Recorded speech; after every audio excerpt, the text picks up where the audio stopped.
സ്നാപക യോഹന്നാന്റെ പിതാവായ സക്രിയായ്ക്ക് കിട്ടിയ ദൈവിക വെളിപാടിനെ പറ്റി വിവരിച്ചുകൊണ്ടാണ് മംഗളവാർത്തക്കാലം ആരംഭിക്കുന്നത്. സക്രിയ എന്ന വാക്കിനർത്ഥം ദൈവം ഓർത്തുവെന്നാണ്. എത്രയോ മനോഹരമായ ഒരു ചിന്തയാണത്. ദൈവം ഓർത്തു. പാവപ്പെട്ടവൻ്റെ, വേദനിക്കുന്നവൻ്റെ, ആരും കൂടെയില്ല എന്നൊക്കെ കരുതുന്നവൻ്റെ ഒക്കെ ഏറ്റവും വലിയൊരു ആശ്വാസം ഇതാ: ദൈവം ഓർത്തു. ആരുമില്ലെങ്കിലും എനിക്കെൻ്റെ ദൈവമുണ്ട്.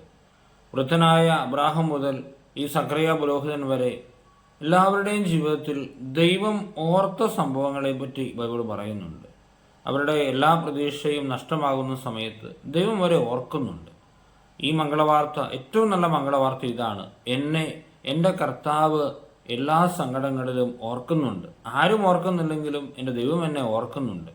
ആ ഒരു ചിന്തയാവട്ടെ നമ്മുടെ മംഗളവാർത്ത. ദൈവം ഏതൊരു സാഹചര്യത്തിലും എന്നെ ഓർക്കുന്നുണ്ട്.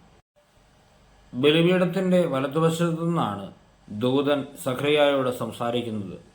അതായത്, ഒരു വേദനയുടെ സമയത്ത്, ഒരു സങ്കടത്തിൻ്റെ, നിരാശയുടെ സമയത്ത് ബലിപീഠം നമ്മളോട് സംസാരിക്കും. കാരണം ബലിപീഠത്തിൽ കർത്താവാണുള്ളത്. ബലിപീഠങ്ങളോട് ചേർന്ന് നിൽക്കാനുള്ള ഒരു വലിയ ക്ഷണം കൂടെയാണ് ഈ കാലം, ഈ മംഗളവാർത്ത കാലം നമുക്ക് തരുന്നത്. ബലിപീഠത്തോട് ചേർന്ന് നിൽക്കാം. അവിടെ എന്നെ ഓർക്കുന്ന എൻ്റെ ദൈവമുണ്ട്. ആ വിശ്വാസം നമുക്കുണ്ടാകട്ടെ.